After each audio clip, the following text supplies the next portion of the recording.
오늘 하나님의 말씀은 요한복음 4장 말씀을 같이 보시겠습니다. 신약성경 요한복음 4장입니다.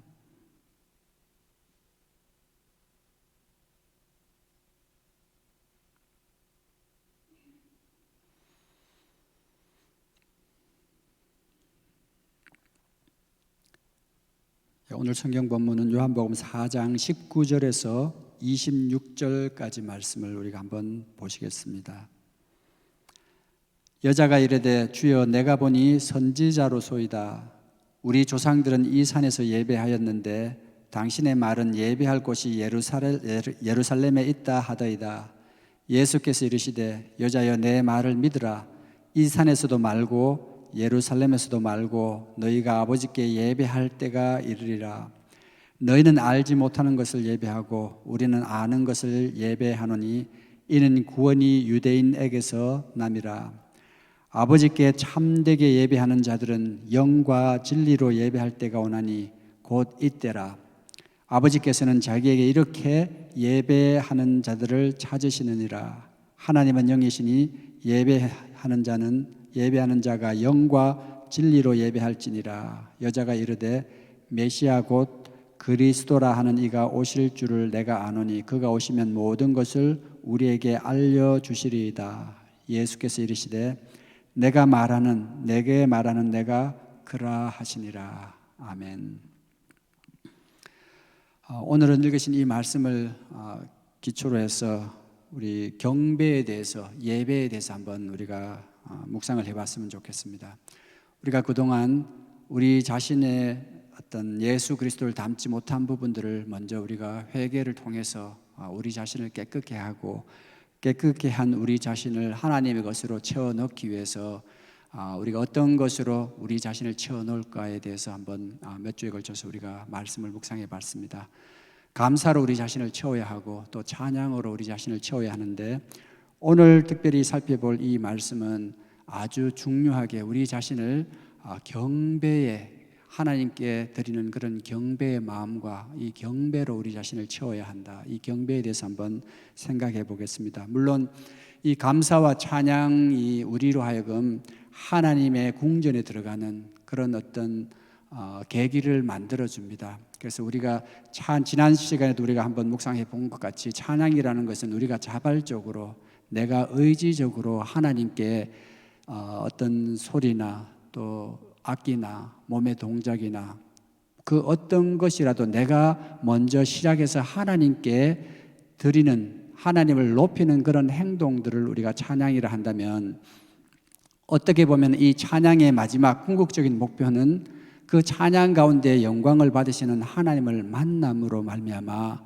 하나님의 것으로 내가 그 하나님의 위대하심과 하나님의 능력을 경험하고 하나님의 임재 가운데서 내 자신이 하나님 예수 그리스도를 닮아가는 그러한 궁극적인 목표가 이 경배라고, 찬양의 궁극적 목표가 경배라고 할 수가 있는데, 제가 굳이 좀 이것을 분리하는 이유가 있습니다. 왜냐하면은 이 성경에 있어서, 구약에 있어서는 우리가 sacrifice, 제사를 드린다 하는 것은 우리가 어떻게 보면 이 worship이라는 걸로 일괄적으로 표현을 하는데요, 이 구약이나 신약에 있는 그 어떻게 보면은 경배라고 번역된 단어가 이 번역에서는 예배라는 것으로 이렇게 또 번역이 되는데, 어떤 말은 예배로 번역이 되고 어떤 말은 이게 봉사하는, 서비스하는 걸로 그렇게 번역이 됩니다. 그래서 원어에는 워십이라고 되어 있지만 그것을 영어로 번역할 때는 구분하지 아니하고 서비스라고 번역된 그런 것들을 어떤 때는 예배라고 번역을 하고 어떤 때는 이것을 섬김이라고 그렇게 번역을 했습니다. 그래서 우리 신약 성경에 보면 너희가 섬길 때에 성령이 주는 힘으로 하라 이렇게 되어 있는데, 사실은 이 섬긴다는 것은 그 봉사할 때에, 봉사라는 개념으로 우리는 생각하지만 사실은 영어 성경에 보면 이걸 워십, 너희들이 워십할 때에 성령으로 하라 이렇게 되어 있습니다.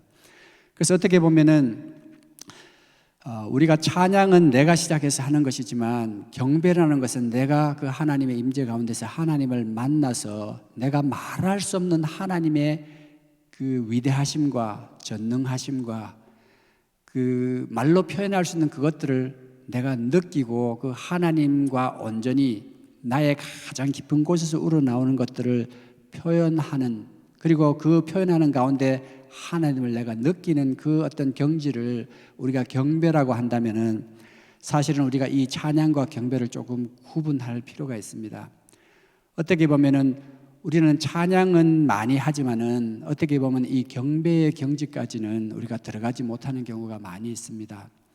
그래도 다행인 것은 우리가 최근에는 온 교회가 좀 이 찬양을 좀 더 적극적으로 하는 그런 예배를 통해서, 또 여러 가지 이제 음악이나 또 사람들의 어떤 마음들을 우리가 모으는 그런 예배 중에서 모으는 그런 어떤 마음을 여는 그런 일들을 통해서 말씀과 함께 우리가 좀 더 하나님을 만날 수 있는 그런 어떤, 어떻게 보면은 노력이라고 할까요? 우리가 뭐 분위기나 이런 것들은 우리가 만든다 하지만 거기서 하나님을 만나는 일들은 우리 자신으로 되지 않는 일 아닙니까? 그래서 오늘 읽으신 이 말씀 가운데서 우리가 어떻게 하면은 우리가 이 찬양에서 시작해서 경배의 경지까지 한번 들어가서 매번 우리가 하나님을 만나고 그 가운데서 우리 자신을 하나님과 다 함께 또 하나님의 것으로 채울까 하는 그런 부분들을 우리가 한번 고민해 봤으면 좋겠습니다.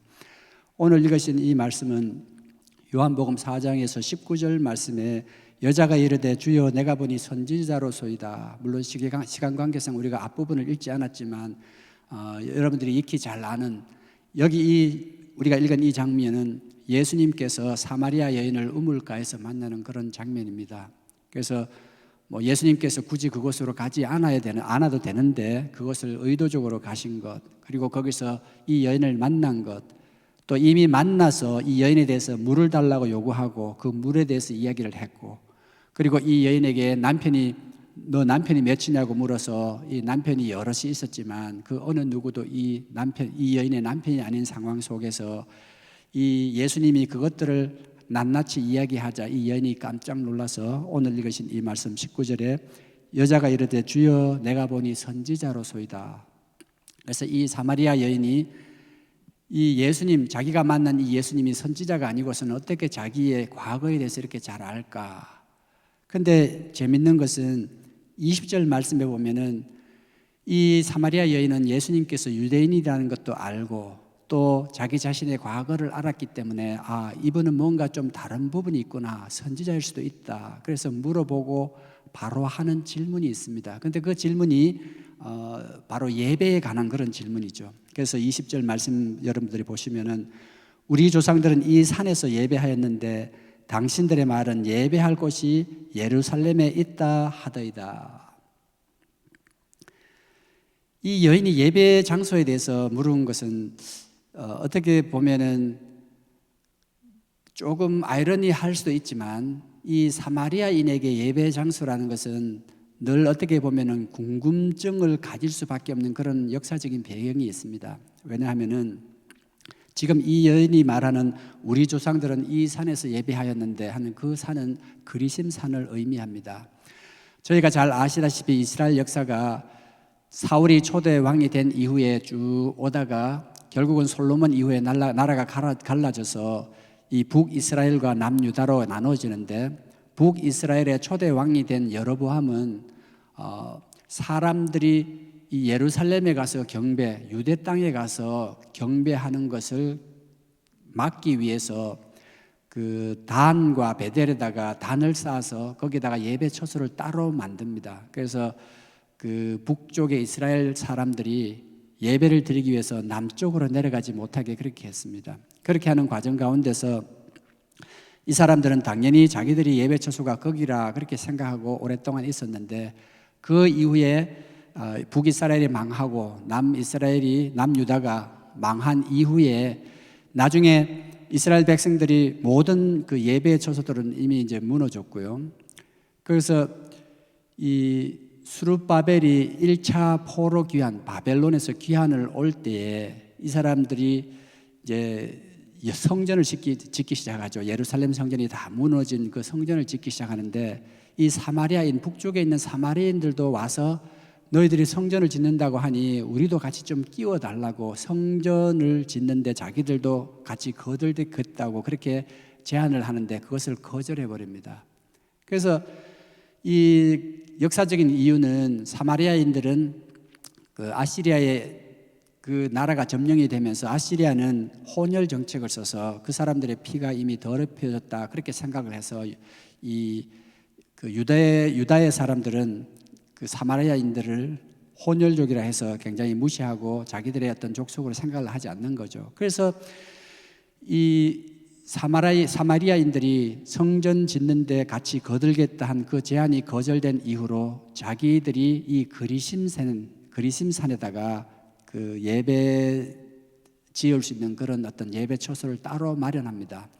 이 그리심산은 이 사마리아인들이 그 아브라함이 이삭을 제단으로 바칠 그 모리아산이 바로 이 그리심산이라고 믿었기 때문에 아주 신성한 산으로 여겨집니다.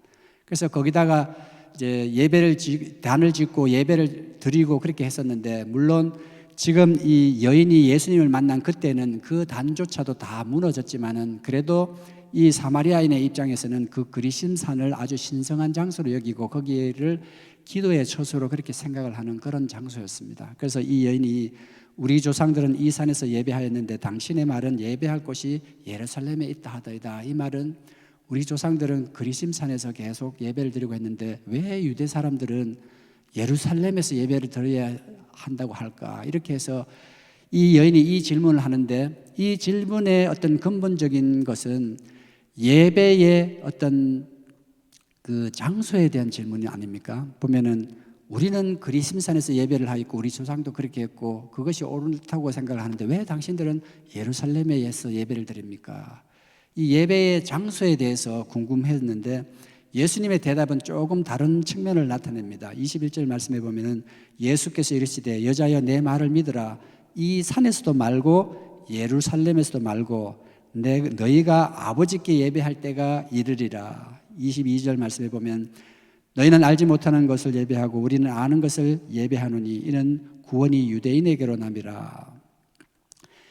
이 하나님께서는 예수님께서는 이 하나님의 그 뜻을 이 전달을 하는 측면에 있어서 이 예배라는 것은 장소의 문제가 아니고 방법의 문제다. 그래서 바꾸어서 23절에 이렇게 얘기를 합니다. 아버지께 참되게 예배하는 자는 영과 진리로 예배할 때가 오나니 곧 이때라. 아버지께서 자기에게 이렇게 예배하는 자들을 찾으시느니라. 24절 이어서 하나님은 영이시니 예배하는 자가 영과 진리로 예배할지니라. 이 사마리아 여인은 예배의 장소에 대해서 관심이 많아서 물었는데 예수님은 예배의 방법에 대해서 이야기하는데 그 방법이 종교적인 절차를 이야기하는 것이 아니라 우리의 마음의 태도에 초점이 맞춰져 있다는 것을 오늘 우리가 이 말씀을 통해서 알 수가 있습니다. 우리는 어떻게 보면 성경 측면에서 이방인으로서 우리가 이제 양자가 돼서 하나님을 믿게 되었지만 이스라엘 백성들이 원래 하나님의 어떤 자녀로서 하나님을 섬기는 예법을 논하자면 우리가 이 구약의 경배라는 것은 제사를 의미하지 않습니까? 그 제사라는 것은 아주 어떻게 보면은 굉장히 엄격하고 무시무시하고 어떻게 보면 목숨이 왔다 갔다 하는 그런 일이 제사를 드리는 일입니다. 제사장들이 준비되지 않은 마음으로, 준비되지 않은 그런 의복으로, 준비되지 않은 절차를 통해서 하나님께 예배 드릴 때는 하나님의 영이 가차없이 그들을 쳐서 죽음에 다다르게 하는 이런 무시무시한 장소가, 그리고 또 자주도 못 들어가고 아주 지극히 하나님의 임재가 있는 지극히 거룩한 그 지성소에는 1년에 오직 한 번 대제사장만이 들어가는 어떤 그런 장소가 예배의 처소가 아니었습니까? 지금 오늘 이 질문을 하는 이 사마리아 여인들이 이 예배를 드릴 때도 이 경배라는 것은 그런 제사의 의미를 벗어나지 못했죠. 그런데 이 예수님께서 십자가에 우리를 위해서 돌아가심으로 말미암아 이제는 성소의 휘장이 찢어지고 우리로 하여금 이제는 하나님께 예배드리는 이 방법에 대해서 완전히 일대 전환이 일어났는데, 구약에 그렇게 엄격한 제사에 있어서도 그 제사를 제사답게 드리지 못하는 그런 일들이 있었습니다. 무슨 말인가 하면은 우리가 잘 아시다시피 전쟁을 할 때 선지자 엘리야가 사무엘에게 전쟁을 할 때 무슨 짐승이든지 생명이 있는 것은 다 죽이라고 했는데 사무엘이 죽이지 아니하고 아주 살찌고 이런 어떤 짐승들을 살려놨지 않습니까? 그래서 사무엘이 사울에게 물을 때 왜 이런 짐승들을 죽이라고 했는데 순종하지 않느냐 했을 때 내가 하나님께 이 살찐 것으로 제사 드리기 위해서 그랬다. 그럴 때 사무엘이 뭐라고 얘기합니까? 하나님께서 이런 제물을 기뻐하시겠는가? 제사보다 순종이 더 좋다고 그렇게 얘기를 하죠. 이 시대도 마찬가지로 사람들은 예배하지만 이 예수님 시대에도 우리가 잘 아는 그 바리새인들 그리고 또 사두개인들, 이 사람들은 율법의 학자들이고 종교의 지도자들입니다. 그런데 이 사람들이 얼마나 자기의 본분을 하지 못했든지 예수님께서는 이 마태복음 15장 8절 보면은 이 백성이 입술로는 나를 존경하되 마음은 내게서 멀도다.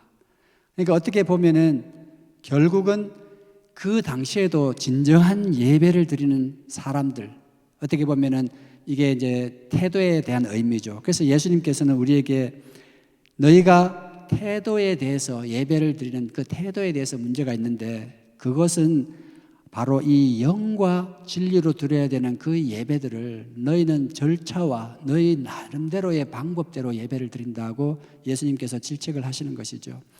그럼 오늘 24절 이 말씀에 하나님은 영이시니 예배하는 자가 영과 진리로 예배할지니라. 우리에게 영과 진리로 예배를 하라고 그러는데 그럼 영과 진리로 예배하는 것이 무엇인지에 대해서 우리가 한번 묵상을 해봐야 이 말의 뜻을 좀 더 분명히 알 줄 압니다. 실제로 영으로 예배드린다는 이 스피릿이라는 영은 두 가지로 해석이 가능합니다. 하나는 이제 나의 영, 내 마음속에 가장 깊은 곳, 하나님께서 우리가 영과 육과 우리의 어떤 혼으로 만들어져 있다면은 실제로 우리 가운데서 가장 하나님께서 우리로 하여금 생명이 있게 한 우리의 영, 가장 우리의 본질인 영에서부터 우러나오는 그런 예배, 그 말씀은 자발적이고 우리의 가장 마음 깊은 곳에서 우러나오는, 진심으로 우러나오는 그런 경외의 마음으로 드리는 예배, 이것이 어떻게 보면 영으로 드리는 예배라고 할 수가 있겠죠. 그런데 이 학자들은 이 영으로 드리는 예배를 또 다른 쪽으로 우리 성령에 의해서 우리가 드리는 예배라고 그렇게 조명하기도 합니다. 이 원어상으로는 그 어느 쪽으로도 해석에도 상관이 없기 때문에 사실상은 이 두 가지를 다 그냥 받아들이고 어떻게 보면 이 두 가지가 다 합해져야 된다는 그런 입장으로 설명하는 사람들이 많이 있습니다.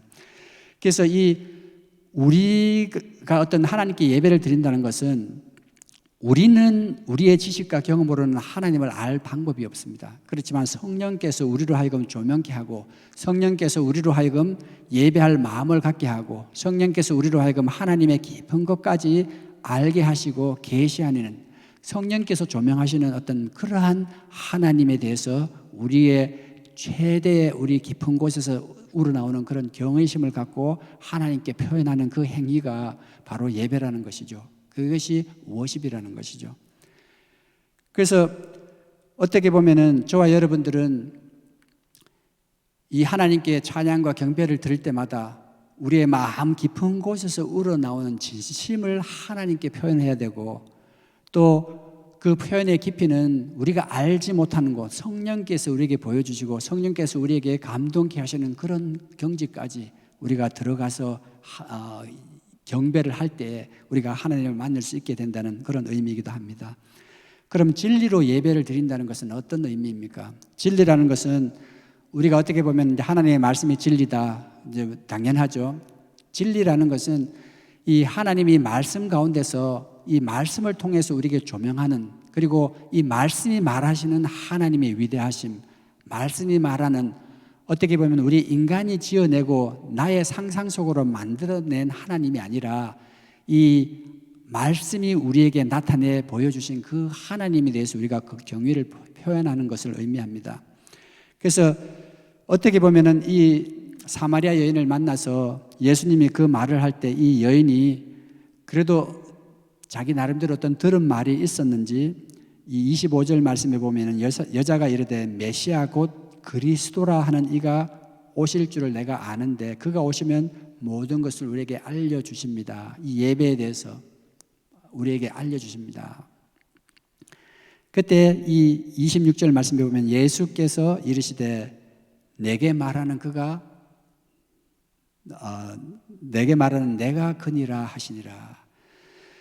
그래서 이 말씀들을 종합을 해보면 우리가 영과 진리로 예배를 드릴 때 그 때가 온다고 한 그 때는 예수님께서 오셔서 친히 보여주시는 그 때, 예수님께서 우리에게 가르쳐 주셔서 우리에게 죽으심으로 휘장을 열어서 마련해 주시는 그 때에 우리가 영과 진리로 이 하나님께 예배 드릴 때가 오는데, 저와 여러분들은 이미 이 성령 시대를 살면서 우리가 이 말씀이 가르치는 것을 이미 잘 알고 있고 우리의 심령 가운데, 우리의 마음 가운데 이미 성령께서 거하기 때문에 우리는 이 성령의 조명으로 우리의 가장 깊은 곳에 우러나오는 그런 마음으로 이미 하나님께 이 예배를 드릴 수 있는 그런 기본적인 준비가 되어 있다는 것입니다. 실제로 예수님도 이 말씀을 하면서 내가 길이요 진리요 생명이니 나로 맘지 않고는 아버지께로 올 자가 없다.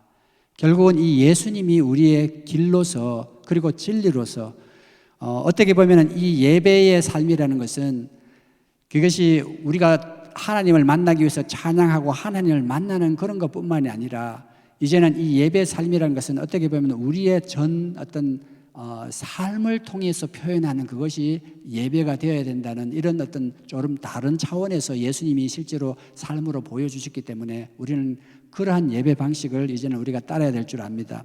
실제로 우리가 로마서 12장 1절 말씀에 보면은 이 바울 사도도 이렇게 얘기를 합니다. 그러므로 형제들아 내가 하나님의 모든 자비하심으로 너희를 권하노니 너희 몸을 하나님이 기뻐하시는 거룩한 산 제물로 드리라.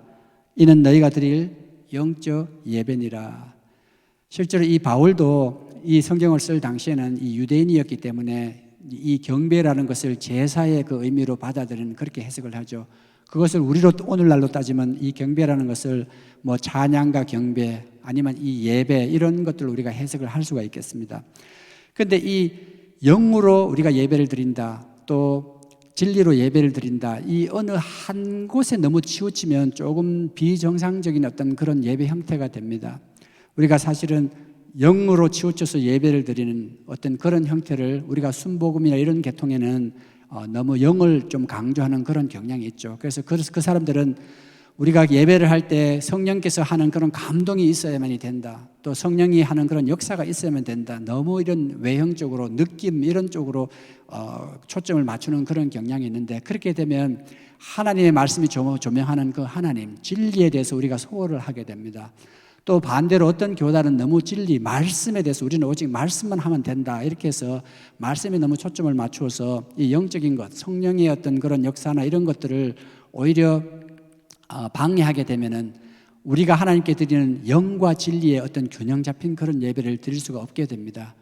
사실은 저도 어릴 때 신앙생활을 하면서 이 고신이라는 교단에서 자랐는데요. 제가 고등학교 때만 하더라도 교회에서 기타 치고 뭐 드럼 치고 이런 것들은 상상도 못할 그런 거였습니다. 피아노만 그때 겨우 허락을 했는데 그 교회에서 이런 악기를 한다는 것은 세속적인 악기를 연주한다는 것은 경건하지 못하다 해서 굉장히 엄한 그런 가운데서 예배를 드렸습니다. 물론 말씀은 강조하지만 또 성령의 역사나 어떤 성령이 주는 감동 이것조차도 어떻게 보면 좀 억누르게 되는 어떤 그런 경향이 있었다는 것을 저 자신도 경험을 했습니다. 우리가 영과의 진리로 예배를 드린다는 것은 어느 한 곳에 치우치는 것이 아니라 우리가 성령이 인도하면 인도하는 대로 그리고 우리가 아는 그 말씀 가운데 하나님이 가르쳐서 우리가 말씀 가운데 아는 그 하나님 그분에게 우리가 드릴 수 있는 가장 중요한 마음의 깊은 곳에 있는 그런 경외함을 표현을 하는 것인데 가장 중요한 것은 형식이 아니라 태도라는 것이죠. 그래서 저도 이 경배에 대해서 찬양과 경배가 이렇게 다르구나. 내가 어떻게 하면 경배의 경지까지 들어가서 하나님을 만날 수 있을까? 또 바쁜 삶을 살다가 보면 내가 어떻게 하면 빨리 경배의 경지까지 들어가서 이 하나님의 감동을 내가 한번 느껴볼 수 있을까? 거기에 대해서 고민을 하고 여러 가지 시도도 많이 해보고 또 연습도 많이 해보고 그렇게 했었는데요. 저는 저 나름대로 몇 가지 방법들이 있어요. 물론 뭐 그것이 여러분들에게 딱 맞다는 그런 건 아니지만 저 나름대로 때로는 제가 하나님 앞에 지난번에도 잠깐 얘기했지만 하나님의 보좌 앞에 엎드려 있는 그런 모습들을 상상하면서 하나님께 제가 드릴 수 있는 가장 깊은 어떤 그런 마음을 표현하기도 하고요. 때로는 운전하면서 그냥 가면서 내 마음에 우러나오는 것대로 하나님이 나오는 그런 생기는 그런 생각들 그대로 하나님께 표현하기도 하고요. 때로는 노래를 부르면서 그 노래 가운데서 하나님 앞에서 내가 노래를 부른다고 생각하고 그 노래를 내가 할 수 있는 가장 경건한 마음으로 제가 노래를 부르기도 하고, 그런데 분명한 것은 제가 어떤 방법을 하든지 그냥 형식으로 건성으로만 하는 것이 아니라 마음 깊은 곳에서 나오는 그런 진실된 마음을 하나님께 드릴 때 그 방법이 어땠든지 간에 하나님이 주는 그런 깊은 감동을 느낄 수가 있었습니다. 아마 여러분들도 그게 방법이 기도의 방법이 됐든 찬양의 방법이 됐든 그것이 그렇게 중요하지는 않을 듯합니다. 왜냐하면 이 기도도 우리가 제가 기도를 통해서 하나님의 어떤 임재를 느끼는 그런 많은 분들의 간증을 우리 들었지만, 어떤 분들은 뭐 하루에 서너 시간씩 기도를 하는데 그 기도를 쭉 하다가 보면 기도의 마지막에는 하나님의 임재가 너무 강하게 느껴져서 그때는 기도고 뭐고 아무것도 안 하고 그 하나님의 임재 가운데서 자기가 즐기기만 한다, 그런 어떤 고백을 하는 사람들도 들었고요. 실제로 이 기도 가운데서도 여러분들이 하나님의 임재를 만날 수 있지만 우리가 간구만 하는 그런 기도로 우리가 어떻게 하나님을 만날 수 있겠습니까? 그러니까 기도를 한다면 기도 가운데서도 여러분들의 깊이 우러나오는 마음으로 하나님께 감사와 찬양을 드리는 그런 어떤 것을 겸할 때 기도 가운데서 우리가 하나님을 만날 수 있는 그런 그 경배의 경지까지 들어갈 수가 있고, 찬양을 통해서도 마찬가지고 그 또 다른 여러 가지 표현을 통해서도 마찬가지겠지만, 가장 중요한 것은 여러분들이 할 수 있는 대로 최대의 그런 어떤 마음, 깊은 곳에서 우러나온 마음, 정말 진실된 마음으로 하나님께 한번 고백해 보시고 하나님께 한번 찬양해 보시고 하나님께 한번 표현해 보시기를 바랍니다. 그 가운데 나타나는 하나님의 임재와 하나님의 어떤 하나님이 주시는 감동은, 그거는 이 세상의 어떤 것보다도 여러분들이 비교할 수가 없고, 또 그걸 통해서 여러분들이 좀 더 하나님의 그런 어떤 거룩한 속성, 의와 진리의 거룩한 모습으로 닮아가는 그런 그 행동이 됩니다. 어쨌든 오늘 여러 가지 그런 많은 것들을 짧은 시간에 다뤘지만 여러분 나름대로의 방법을 한번 생각을 해보시고, 이 감사와 찬양으로 시작해서 경배의 경지까지 늘 들어가서 하나님을 만남으로 말미암아 우리의 삶이 하나님이 허락하신 풍성한 삶을 누릴 뿐만이 아니라 그러한 풍성한 삶을 우리 이웃에게 나누는 저와 여러분 되시기를 축원합니다. 우리 같이 기도하겠습니다. 하나님, 우리가 하나님을 알고 또 성령께서 우리 안에 계시는데 저희들로 하여금 어떻게 경배해야 하는지, 참 진실된 영과 진리로 경배하는 것이 무엇인지 가르쳐 주시옵소서. 그리고 그런 가르침을 통해서 우리가 매번 경배할 때마다 하나님을 만남으로 우리 하나님 안에서 우리 자신이 변화할 수 있게 해 주시옵소서 하는 그런 간구를 같이 드리겠습니다. 기도하겠습니다.